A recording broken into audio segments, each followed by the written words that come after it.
Fleet Marshal Threx watched the blue-green planet turn beneath him, clouds curled like milk in water. His mandibles twitched as he leaned forward, 4 eyes narrowing on the fragile sphere. So bright, so soft. He had conquered better worlds, and worse. This one shimmered like an infant. "Primitive," he said, a soft click of disgust. "No orbital defenses, no fleet, no shields, hardly a civilization." The bridge of the Zyreen dreadnought Karsul echoed with approval. Officers hissed and clicked, data streaming across their displays. Planetary bioscans confirmed his impression. Billions of mammalian bipeds, strewn like spores across continents, clinging to gravity and luck. "Begin orbital descent," Threx ordered. The Zyreen fleet moved as one. 40 dreadnoughts, 2,000 escorts, a cathedral of war burning into low orbit. From space, they were gods descending, each hull sheathed in iridescent armor that bled heat into ribbons of flame. Threx folded his arms behind his back, savoring the view. "This will be over quickly. A message to the others. The Zyreen still command the stars." The invasion began like every conquest before it. Zyreen drop cities entered the stratosphere, deploying drones that turned cloud cover into glimmering webs of metallic rain. Communication relays established planetary locks, and the fleet began compression runs to display dominance. The sky itself screamed as the dreadnoughts descended, yet amid the storm, sensors began picking up transmissions, weak, chaotic, harmless. "Audio intercepts, Fleet Marshal," hissed the comm officer. "Local transmissions on hundreds of frequencies, non-encrypted." Patch 1. Static. Then, a rhythmic pulse. A voice, male, human, singing. Then laughter. Then more voices. Thousands, millions. The planet below alive with noise, music, chatter, endless signal. "Primitive noise pollution," Threx muttered. But amid the static, a pattern pulsed, steady, patient, like breathing. The comm officer's frills quivered. "Sir, the transmissions have intent." Threx tilted his head. "Explain." "Every continent transmits on similar cycles. Some frequencies," the officer hesitated, "are directed at us." A faint smile cracked Threx's chitin. "Then they have been waiting." In the command cradle of Earth Defense Command, General Monroe adjusted his headset and leaned toward the microphone. His voice was calm, controlled. The voice of a man who had waited a long time for this moment. "This is General Monroe of Earth Defense Command," he said, tone level as a still ocean. "We see you.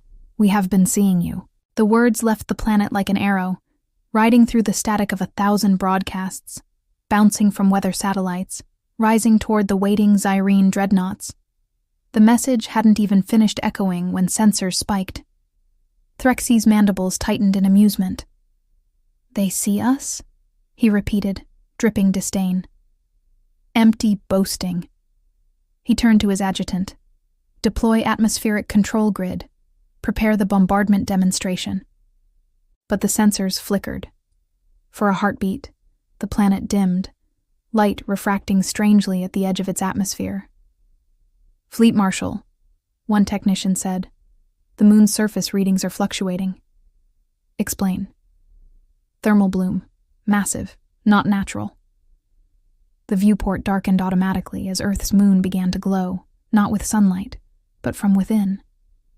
Thin geometric veins of white radiance spread across its surface like light awakening in stone. The readings pulsed again, each fluctuation syncing to the human transmission cycle.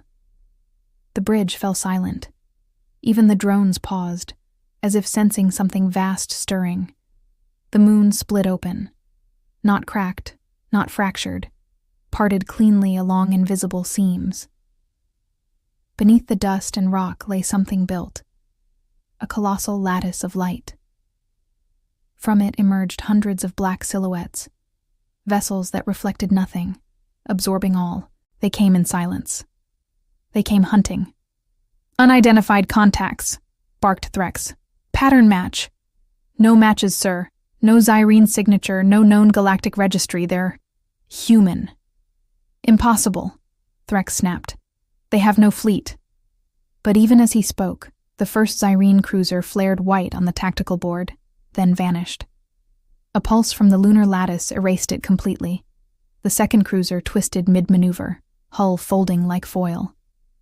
The third tried to flee, only to have its engines carved out by something that moved faster than thought. On Threx's screen, the cold human voice returned. "Targeting complete," said General Monroe. "Fire control, release." And the void lit up. Threx had seen war before. He had watched planetary shields fail, seen fleets die with defiance in their eyes. But never like this. Human ships, smaller, sleeker, their black hulls etched with no visible weaponry, moved like predators through starlight. They didn't broadcast. They didn't lock. They didn't miss. Each burst of energy from the moon's lattice folded space around them, tearing Zyreen ships apart as though reality itself had chosen sides. "Counterfire!" Threx roared. "All batteries, return fire!" Dozens of dreadnoughts unleashed their main cannons. Plasma and hyperlight filled the void. The sky above Earth turned to a rory of death. And yet, every strike missed.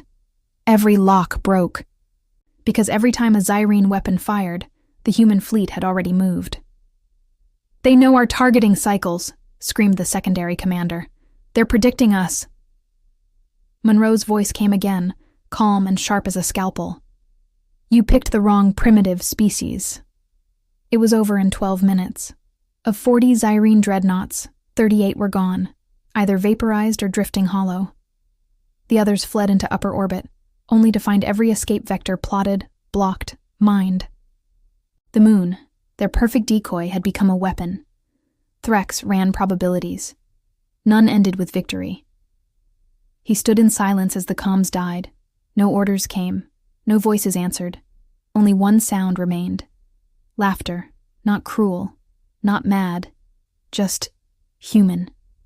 Broadcast on every channel, filling the Zyreen fleet's shattered network. He didn't understand it. The laughter didn't taunt. It simply existed, confident, alive, unbroken.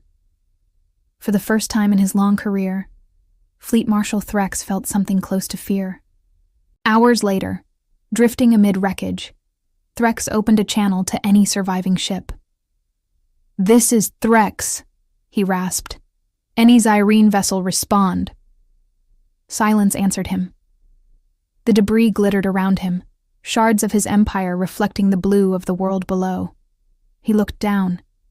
That small green world still turned, untouched, unafraid. He whispered to no one. They were supposed to be prey. And somewhere, deep in the carrier waves, he swore he heard an answer. "No, we were watching." Centuries later, long after the Zyreen Empire fell, alien scholars would study the ruins of that fleet. They would call the battle the Lunar Ambush, or the Awakening of Earth.